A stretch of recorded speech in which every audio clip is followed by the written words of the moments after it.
What's going on, guys? This is 10 from 12 Mods again.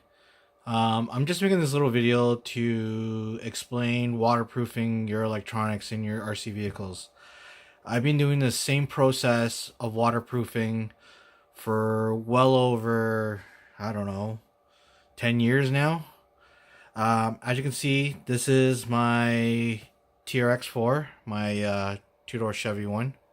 I just have the front half of the body off of it right now, just to show you my electronics. Now, as you can see, all my electronics are exposed. None of them are in waterproof cases because I don't need it. It makes it bulky. It gets in the way. It takes up a lot of space when you have a waterproof case. So what I do is I actually waterproof all my electronics. My receiver here, it's waterproofed. My speaker controller here, it's waterproof. The RC four-wheel drive winch controller, it's waterproof. And as you can see, this is a Castle Creation BEC.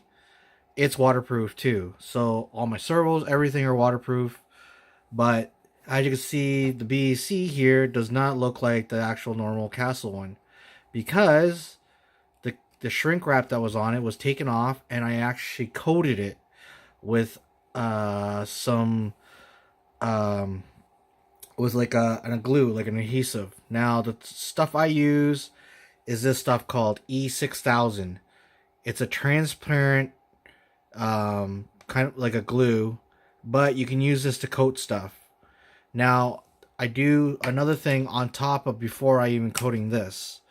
So what I do is I actually use another product called Corrosion X, and I lightly brush it onto the circuit board.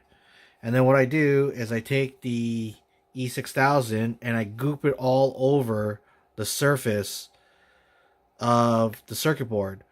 So I'll do the top, let it dry for a while until it starts to harden. Then I'll do the sides, and I'll do all the edges and everything. I'll do the base. I'll do all around the cap. I'll do everywhere to seal the total circuit board right off. And then once it's totally dry, I leave it for about 2 days to let it dry hard. And it's like nice and hard. So it's like super rock hard. Now the reason why I use this instead of electrical tape, because electrical tape actually can dissolve, and it's actually really bad for your electronics. Where this can actually dissipate the heat and everything else, and it'll still keep it waterproof. Now, the nice thing is, if you ever want to peel this stuff off, if you need to do something, or like soldering or something like that, you take a little hair dryer or a heat gun or something like that, and you just heat it up lightly, it'll actually start to soften, and you can actually peel it back off. So that's the main reason why I do it. Now, as you can see the controller here, this looks almost pretty much stock. I'll just unplug it. If you actually look inside, I use the same thing. I coated the whole circuit board with Corrosion X. Then I used that E6000. While it was wet in here, I'd coat the whole circuit board and then stick it back in the case, flip it, do the same thing to the other side, coat it with the E6000 or the 6000E or whatever. Yeah, E6000. I do the same thing to the back and coat it, and then I put the case back on. Then I would let it sit for a couple days and dry.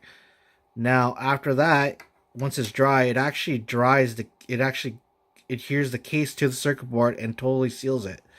But I even go a little bit farther. For all my electrical connections, I use dielectric grease for all my connections. So I put a little bit of dielectric grease in every single connection port. And what that will do is it'll prevent corrosion to the electronic connections. This way you don't get any corrosion, and it will always have a good connection and everything, and it keeps it sealed. This way, when you go in the water or anything, you don't burn anything out or short anything because you use dielectric grease. If you actually look up here, this is a Tekin RS ESC that I actually did the same process that I did to this winch controller.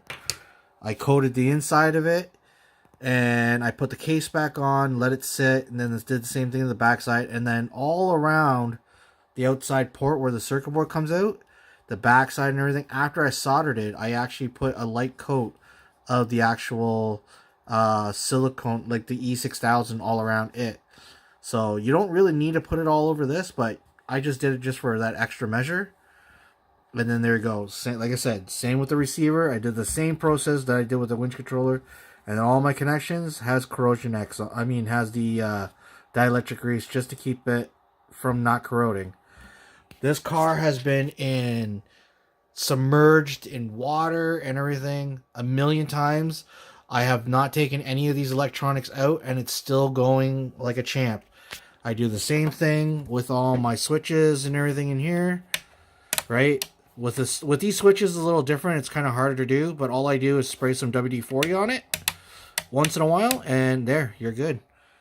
And even my meter, the same thing on the back of the meter, my LiPo meter, on the back of it, it's all covered in the E6000 just to keep it waterproof and everything too, and then totally sealed off in this little box. But yeah, that's how this truck is actually waterproof, and that's how I've been waterproofing all my stuff. And I've never had a problem once with it, ever. And it's been working great. My other TRX4, I am running the Castle Mamba X system, so it is already waterproof, so I don't need to do the ESC, but I have done it to my receiver, and I have done it to my BEC. So any of my electronics that are not waterproof, I have waterproofed them. And the other waterproofing I've done with this is I put marine grease in the transmission and axles, because it keeps the water out even when you're not using it. You have to take it apart to clean all the water out. This actually repels all the water out of it and doesn't let water get inside. And then all I do is just use a little bit of oil on the bearings once in a while. And that's it. I never have to tear my truck apart or anything like that. This truck has been together for over a year now.